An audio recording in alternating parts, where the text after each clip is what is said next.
लेकिन पैकेज जो है ये सेम एक अगर आप समझ लें तो विंडो एसी है। विंडो एसी में अगर डक्ट हम लोग लगा दें तो वही रिटर्न डक्ट और सप्लाई डक्ट, तो वो एक तरह का पैकेज हो जाएगा। पैकेज एसी क्या होता है, पैकेज एसी कैसे काम करता है, पैकेज एसी कैसे फंक्शन करता है, इसमें कौन कौन से पार्ट्स लगे होते हैं और कहाँ कहाँ पे ये पैकेज एसी लगाए जाते हैं, तो ये सारी डिटेल्स आपको इस वीडियो में मिलने वाली है। इसलिए वीडियो को लास्ट तक देखें, स्किप ना करें। वीडियो अच्छी लगे तो ज़रूर लाइक कर दें, चैनल को सब्सक्राइब कर दें और बेल नोटिफिकेशन पे क्लिक करके ऑल पे सेलेक्ट कर दें। अपने दोस्तों के साथ भी शेयर करें। तो दोस्तों चलिए मैं शुरू करता हूँ, देर नहीं करूँगा बिल्कुल भी। तो आपको बताता हूँ पैकेज एसी क्या होता है और पैकेज एसी कैसे काम करता है, कौन कौन से पार्ट्स लगे हुए हैं।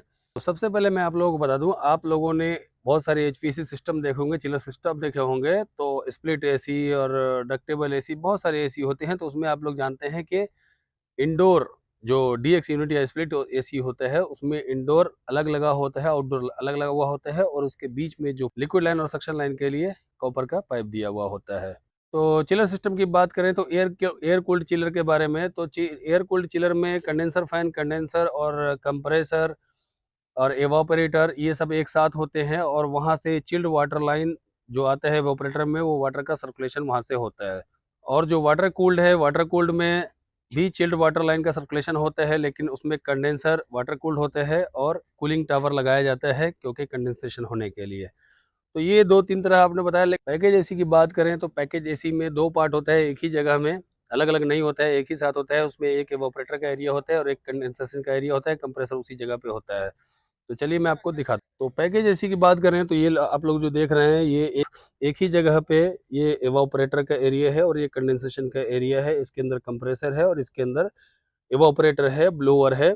और जो आप यहाँ पे देख रहे हैं ये वाला जो डाउन वाला है, नीचे वाला, ये रिटर्न डक्ट है। यहाँ से हवा वापस आती है एवापोरेटर के अंदर। जो ऊपर आप डक्ट देख रहे हैं यहाँ से सप्लाई है, वो किसी तरह का आपका डक्ट हो सकता है और कितने भी टन का आपका पैकेज एसी हो सकता है, चाहे वो 100 टन का हो, चाहे वो 120 टन का हो, चाहे वो 10 टन का हो। ये फिलहाल हमारा 24 टन का पैकेज है। तो इसमें नीचे वाला रिटर्न डक्ट है, ऊपर वाला सप्लाई डक्ट है, यहाँ पे एवोपरेटर है, एवोपरेटर के अंदर ब्लोअर है, हवा यहाँ से वापस आती है और ऊपर से ये थ्रो करता है एवोपरेटर में ठंडा करके। और यहाँ जो आप लोग देख रहे हैं ये कंडेंसर है।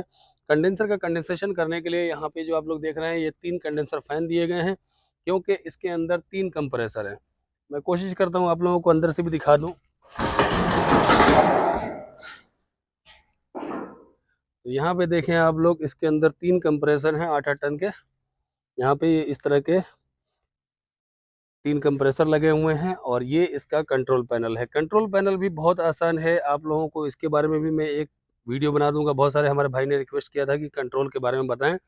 तो कंट्रोल पैकेज इसी का बहुत ज़्यादा डिफ़िकल्ट नहीं है, ये ईजी है, आप लोग आराम से कर सकते हैं। उसके लिए एक सेपरेट वीडियो बना दूंगा। तो कंट्रोल में भी सेफ्टी वगैरह का ये सारा ध्यान रखना पड़ता है। तो इस तरीके से ये जो कंडेंसर का एरिया है, यहाँ पे आप देख रहे हैं कंडेंसर का जो पार्ट है कंडेंसेशन का, यहाँ पे 3 कंप्रेसर हैं और कंडेंसर यहाँ पे लगा हुआ है। कंडेंसर को कंडेंसेशन करने के लिए ये 3 कंडेंसर फैन लगे हुए हैं और यहाँ पे कंट्रोल दिया गया हुआ है कि यहाँ से ऑपरेट होगा ये। और मेन आइसोलेटर, यहाँ पे ये मेन आइसोलेटर है, वहाँ से पावर ऑन करेंगे, उसके बाद यहाँ से ये ऑपरेट होगा और कंप्रेसर ये 3 लगे हुए, ये चलेगा। तो इस तरीके से। और ये वाला जो है ये एरिया, इसके अंदर ब्लोअर है और ब्लोअर मोटर है, बेल्ट के थ्रू चलता है, हवा को खींचता है और दोबारा ठंडा करके भेजता है वापस। तो एवापोरेशन वहाँ पे होता है। दोस्तों उम्मीद है आप लोगों को वीडियो समझ में आई होगी, वीडियो अच्छी लगी होगी। वीडियो अगर अच्छी लगी हो तो ज़रूर लाइक कर दें, चैनल को सब्सक्राइब कर दें और बेल नोटिफिकेशन पे क्लिक करके ऑल पे सेलेक्ट कर दें। अपने दोस्तों के साथ भी शेयर करें, अपने भाई को सपोर्ट करें। Thank you very much for watching my video. Bye bye.